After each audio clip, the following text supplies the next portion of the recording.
Hai teman-teman, perkenalkan nama saya Grace Indah Parmaibrutu. Di sini saya akan membuat proyek yaitu melaporkan hasil kegiatan membaca buku non-fiksi berupa video. Di sini saya akan melaporkan hasil kegiatan membaca saya yaitu dari buku berjenis non-fiksi yang berjudul Rahasia Hidup Bahagia dengan pengarang yaitu Fuller Sinaga, penerbit Atak Buku, kota terbit Yogyakarta, jenis buku non-fiksi, tebal buku 116 halaman. Adapun daftar isi pada buku yang saya baca, yaitu terdapat 5 bab, dengan pertanyaan yang masing-masing saya berikan pada setiap babnya. Bab pertama yaitu hendaklah kamu saling mengampuni. Pertanyaannya adalah, mengapa Allah menekankan atau mengajak kita untuk saling mengampuni? Mengampuni seperti apakah yang diajarkan oleh Yesus? Bab 2, jangan serupa dengan dunia ini. Pertanyaannya, apa maknanya jangan serupa dengan dunia ini dalam buku tersebut? Dan bagaimana sikap atau perilaku yang menjauhkan kita dari sifat-sifat duniawi? Bab 3, selamatkan bumi dari kejahatan manusia. Pada bab ini, tindakan apa yang harus kita lakukan untuk menyelamatkan bumi dari kejahatan manusia? Bab 4, mengucap syukur dalam segala hal. Kapan kita harus mengucap syukur dalam segala hal?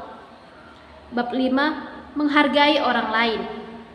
Kepada siapa kita harus menghargai dan apa untungnya dalam menghargai? Bab 1, hendaklah kamu saling mengampuni. Pada bab 1 ini, kita diajari untuk saling mengampuni terhadap sesama.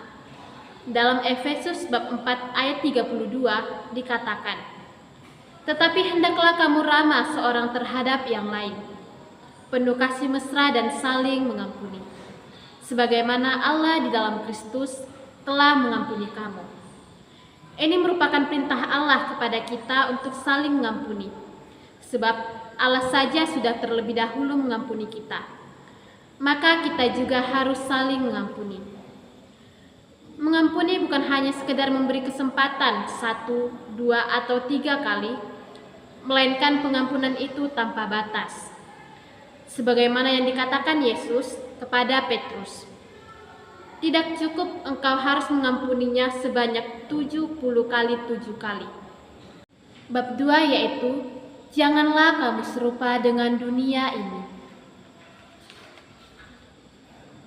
Dalam kitab Roma bab 12 ayat 2 berisi tentang ajaran bahwa janganlah kita serupa dengan dunia ini, yang maknanya sama dengan hidup menurut keinginan daging yang sering bertentangan dengan keinginan roh, yang akhirnya mengubah hidup kita menjadi sombong, kasar, egois, jauh dari toleransi, konsumtif, materialistis, dan sebagainya. Berubahlah oleh pembaruan budimu, sehingga kamu dapat membedakan apa yang berkenan kepada Allah. Pembaharuan budi dapat kita lakukan melalui 3 hal, yaitu yang pertama, merenungi pemberian Allah yang telah kita nikmati dalam hidup kita. Yang kedua, membaca dan mendengarkan firman Allah. Dan yang ketiga, rajin berkomunikasi dengan Allah lewat ibadah, gereja, persekutuan, dan doa. Bab 3, selamatkan bumi dari kejahatan manusia. Egoisme membuat manusia menjadi tamak, materialistis, dan semakin jauh dari Tuhan. Janganlah kiranya tiap-tiap orang hanya memperhatikan kepentingannya sendiri, tetapi kepentingan orang lain juga. Sebab kita hidup di dunia ini tidak sendiri. Kita hidup bersama orang lain juga yang ingin hidup seperti kita. Oleh karena itu, selamatkan bumi kita dari kejahatan manusia dengan cara yang pertama, membuang sikap egoisme dan konsumtif. Yang kedua, menjaga alam dan ketertiban ekosistem.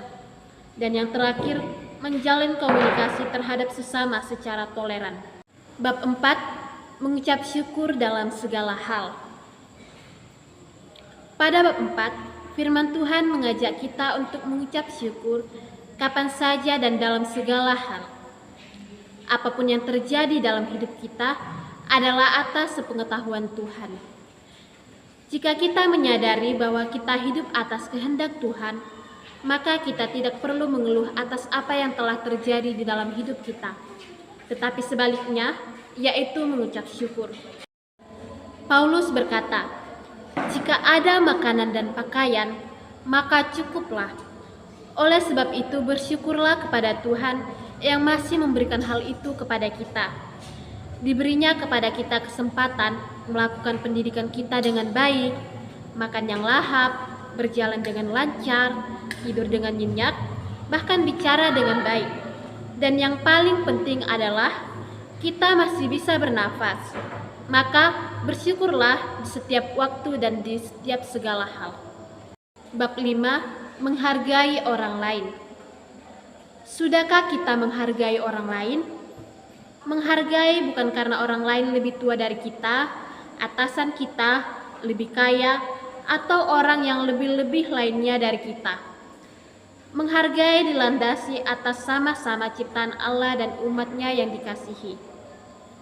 Jika kita bisa saling menghargai, artinya kita sudah saling melengkapi, dan itulah yang terbaik untuk Tuhan agar berkat-Nya dilimpahkannya kepada kita.